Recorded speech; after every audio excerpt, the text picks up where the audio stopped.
भाई ने सवाल पूछा है, ये जो आसाबी कमज़ोरी है इसकी वजह बताएं। इसकी तो बेशुमार वजूहात हैं। आसाबी कमज़ोरी का जो बेहतरीन इलाज है,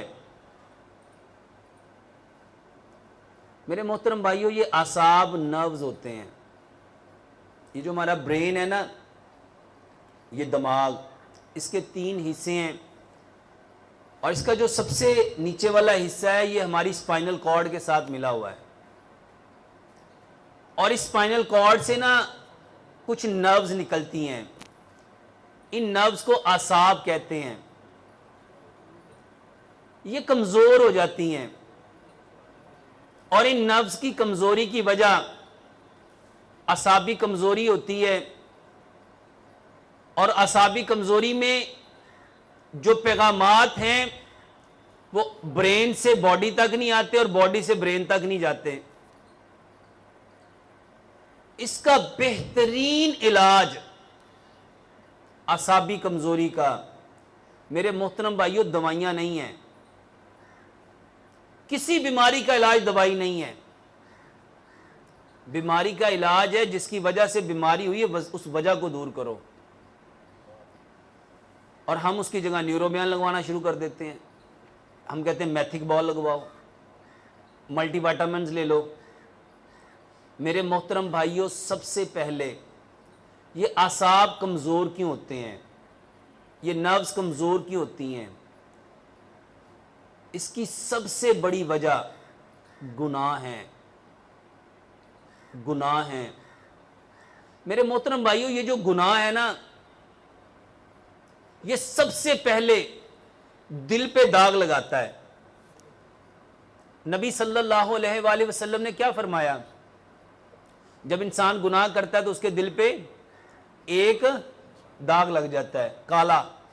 जब 2 गुनाह करता है 2 दाग लगते हैं, जब 3 करता है 3 दाग लगते हैं। हत्ता कि वो गुनाह करता जाता है और दिल स्याह हो जाता है। मेरे मोहतरम भाइयों, जब दिल स्याह हो जाता है ना, तो वो दिल जो काम कर रहा होता है, उसके जो काम करने की सलाहियत है वो मुतासिर हो जाती है। और दिल नीचे है, दिमाग ऊपर है। जब दिल प्रॉपर तरीके से पंप नहीं करता, प्रॉपर तरीके से काम नहीं करता, तो ब्रेन को प्रॉपर उसकी सप्लाई नहीं मिलती। जब उसको प्रॉपर सप्लाई नहीं मिलती तो वो जो दिमाग का अपना काम होता है वो मुतासिर होना शुरू हो जाता है। क्योंकि दिमाग को काम करने के लिए एनर्जी चाहिए, ऑक्सीजन चाहिए, और वो ऑक्सीजन वो ब्लड से लेता है। और जब दिल मुतासिर हो गया, वो ब्रेन को प्रॉपर ब्लड सप्लाई नहीं करेगा। और जब प्रॉपर सप्लाई नहीं होगी तो मेरे मोहतरम भाइयों, उसको जो एनर्जी चाहिए, उसको जो ऑक्सीजन का लेवल चाहिए, वो लेवल कम हो जाएगा। जब वो कम हो जाएगा तो उसकी अपनी परफॉर्मेंस मुतासिर हो जाएगी, वो कमजोर हो जाएंगे। सबसे बेहतरीन इलाज, लंबा सजदा करो, लंबा सजदा करो।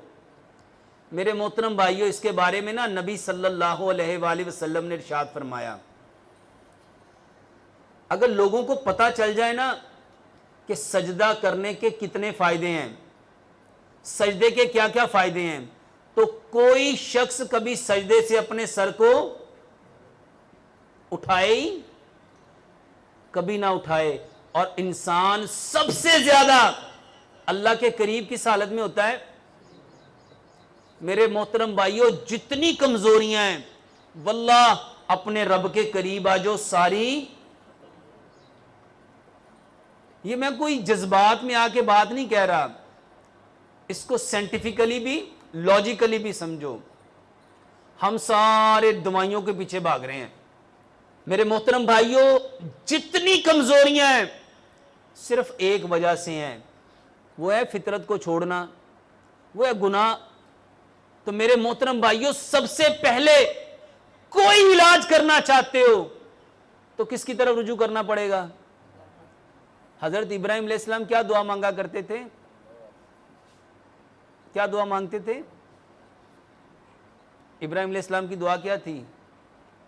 वाइजा मरीज़तु फहुआ और जब मैं बीमार होता हूं तो कौन शिफा देता है?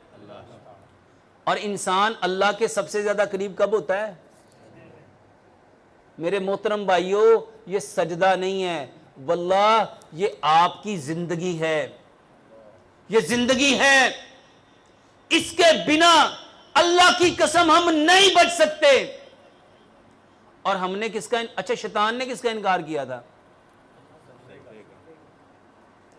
मेरे मोहतरम भाइयों, ये हकीकतें समझ में आ गई ना, ये मसलतें समझ में आ गई, अल्लाह की कसम सारे मसले हल हो जाएंगे। ये सजदा नहीं है, और यही तो बिगाड़ की वजह थी, यही तो सबब था, यही वजह थी। ये आदम और शैतान का झगड़ा यही सजदा था। और आज हमने किसको नजरअंदाज किया है? पहली बात तो मस्जिद में आते नहीं, और दूसरी बात जो नबी सल्लल्लाहु अलैहि वसल्लम ने फरमाया ना, कौवे की तरह फींगे मत मारो। और बदतरीन चोर का है, बदतरीन चोर कौन है? और मेरे मोहतरम भाइयों, हम कमजोर नहीं होंगे तो और क्या होंगे? हलाकत कहा गया, फवैलुल लिल मुसल्लीन। और आज वल्लाह ये कमजोरियां इस वजह से हैं, हमने अपने सजदों के ऊपर मेहनत, अगर हमने उस तरह सजदा किया होता जिस तरह प्यारे पैगंबर जनाबे मोहम्मद सल्लल्लाहु अलैहि वसल्लम, हजरत आयशा सदीका रजी अल्लाह तआला क्या फरमाती हैं, आप इतना लंबा सजदा करते, इतना लंबा सजदा करते, इतना लंबा सजदा करते, मैं डर जाती कि कहीं आपकी रूह परवाज तो। मेरे मोहतरम भाइयों, आसाबी कमजोरी को ठीक करना है ना, तो दवाइयों के चक्कर में कम पड़ो और सजदों के चक्कर में करके देख लो। देखो दो बातें हैं, यहां फर्क पड़ेगा या नहीं पड़ेगा, दूसरी तो कोई बात नहीं है। और मेरे मोहतरम भाइयों, अल्लाह के हाथ से कोई खाली जा सकता, ये बेहतरीन इलाज है। और इसके अलावा वो चीजें लो जिसमें बंडल ऑफ विटामिन्स हैं। बच्चों के अंदर जो बीमारी है उसका दुनिया में कोई नाम रख दो, मेरे मोहतरम भाइयों, नबी सल्लल्लाहु अलैहि वसल्लम ने फरमाया, मेरी उम्मत कसरत अमवात नजरे बद की वजह से है। जो कसरत अमवात है वो नजरे बद की वजह से है। आप सल्लल्लाहु अलैहि वसल्लम ने फरमाया, हट्टे कट्टे ऊंट को नजर हंडिया पे पकने पे मजबूर कर देती है। बच्चों को कोई तकलीफ हो और दवाई देने से पहले माँ बाप के वजूर गुस्ल के पानी से गुस्ल दो। वल्लाह मेरे पास इतने एविडेंस हैं, इतने एविडेंस हैं, इतने एविडेंस हैं, अल्लाह की कसम खा के कहता हूं, मस्जिद में बैठा झूठे पे लानत है। और दवाइयों के चक्कर में पड़ने के बजाय अपने माँ बाप के वजूर गुस्ल से उसको एक दिन गुस्ल दे के देखो, और देखो फर्क पड़ता है कि नहीं पड़ता। पहले गुस्ल में फर्क पड़ेगा। बच्चों को कोई तकलीफ है, सिर्फ 3 दिन आप ये गुस्ल दे के देख लो, अगर फर्क ना पड़े तो जो आपने करना वो तो आपने करना ही है। जो दवाइयां उसके पेट में आपने केमिकल डालने हैं वो तो आपने डालना ही है, लेकिन वो डालने से पहले अगर ये कर लोगे, और इंशाल्लाह इंशाल्लाह इंशाल्लाह आप 3 दिन गुस्ल करके देखो, अगर आप मुझे दुआएं ना दो तो फिर कहना।